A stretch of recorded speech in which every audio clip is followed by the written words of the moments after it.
नमस्कार, next 9 news देख रहे हैं आप। आपके साथ मैं हूं मानसी जायसवाल। साल 2024 में लोकसभा के चुनाव होने हैं। इसके मद्देनजर सभी पार्टियों ने जोरों शोरों से तैयारियां करनी शुरू कर दी हैं।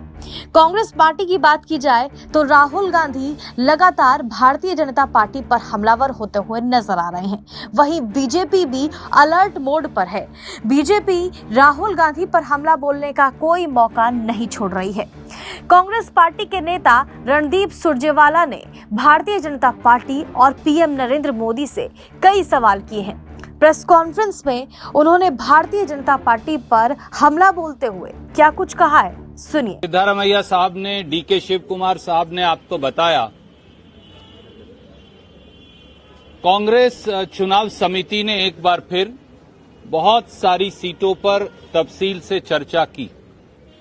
आपने देखा कि 124 विधानसभा की सीट कांग्रेस पहले ही बहुत दिन पहले घोषणा कर चुकी। 42 सीटों की घोषणा हमने और कर दी। कांग्रेस ने तो 2/3 से ज्यादा सीटों की घोषणा कर दी, पर बीजेपी एक सीट की भी घोषणा नहीं कर पाई।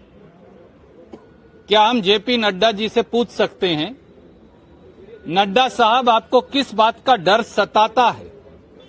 नड्डा साहब को डर क्यों लगता है?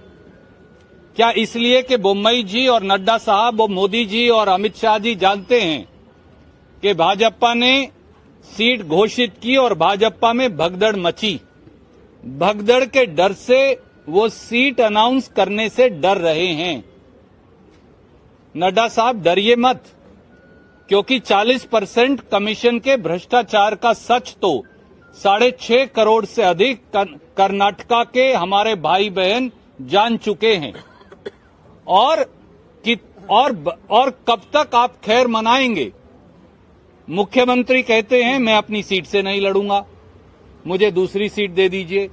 अधिकतर मंत्री कहते हैं मैं अपनी सीट से नहीं लड़ूंगा, मुझे दूसरी सीट दे दीजिए।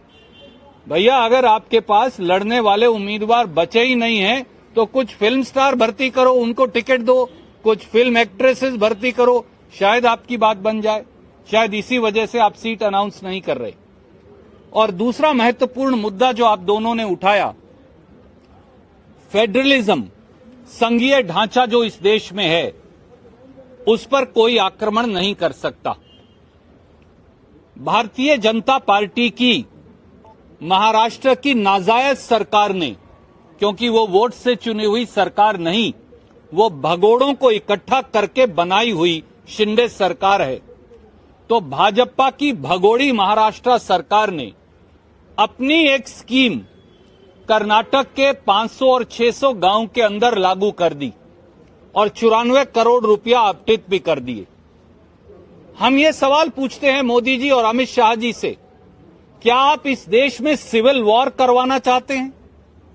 कल को हरियाणा पंजाब में स्कीम लागू कर देगा, पंजाब और हरियाणा दिल्ली के अंदर अपनी स्कीम लागू कर देंगे, पंजाब हरियाणा और दिल्ली उत्तर प्रदेश में लागू कर देंगे, उत्तर प्रदेश बिहार में लागू कर देगा, बिहार आगे उड़ीसा में लागू कर देगा। आप इस देश में सिविल वॉर करवाना चाहते हैं? आप प्रांतों का टकराव करवाना चाहते हैं? पहले भी मोदी जी और अमित शाह जी की नाक के नीचे असम की पुलिस ने और अरुणाचल की पुलिस का इसी प्रकार से टकराव हुआ, जिसमें सिविलियंस मारे गए। बाकायदा एक प्रांत की दूसरे प्रांत की फायरिंग हुई और 6-8 महीने तक एक प्रांत के लोग दूसरे प्रांत में नहीं जा पाए, जैसे ये कोई हिंदुस्तान पाकिस्तान हो। जो उत्तर पूर्व में आपने किया था अमित शाह जी, मोदी जी, वो आप अब दक्षिण भारत के अंदर भी कर रहे हैं। आपने अरुणाचल प्रदेश, मणिपुर और असम का झगड़ा करवाया, बॉर्डर डिस्प्यूट करवाया, लोग मरवाए। 8 महीने तक मणिपुर का आदमी असम नहीं आ पाया, क्यों? अरुणाचल का आदमी असम नहीं आ पाया, क्यों? ये हमारा मुल्क है, हम कहीं भी जाएं। अब आप महाराष्ट्र और कर्नाटक का झगड़ा करवा रहे हैं जानबूझकर। दोनों जगह आपकी सरकार है। हर रोज मोदी जी बार बार वहां जाते हैं। बसवराज बोम्मई के अंदर तो इतनी हिम्मत नहीं बची, वो इतने कमजोर मुख्यमंत्री हैं कि वो ना कर्नाटक के हितों की रक्षा कर सकते, ना हमारे कन्नड़ा भाई बहनों के हितों की रक्षा कर सकते। ऐसे मुख्यमंत्री को, जैसा आप दोनों ने कहा, बगैर विलंब के इस्तीफा दे देना चाहिए, नहीं तो उसे बर्खास्त करना चाहिए। और दूसरी तरफ मिस्टर शिंदे, जो महाराष्ट्र के मुख्यमंत्री हैं, वो हिंदुस्तान के संघीय ढांचे का और संविधान की धज्जियां उड़ा रहे हैं। महाराष्ट्र के गवर्नर को आर्टिकल 356 का इस्तेमाल करके उनकी सरकार को और मुख्यमंत्री को बर्खास्त किया जाना चाहिए। उधर महाराष्ट्र के मुख्यमंत्री बर्खास्त हों, इधर कर्नाटक के मुख्यमंत्री बर्खास्त हों, क्योंकि भाजपा के पास अब कोई मुद्दा नहीं बचा।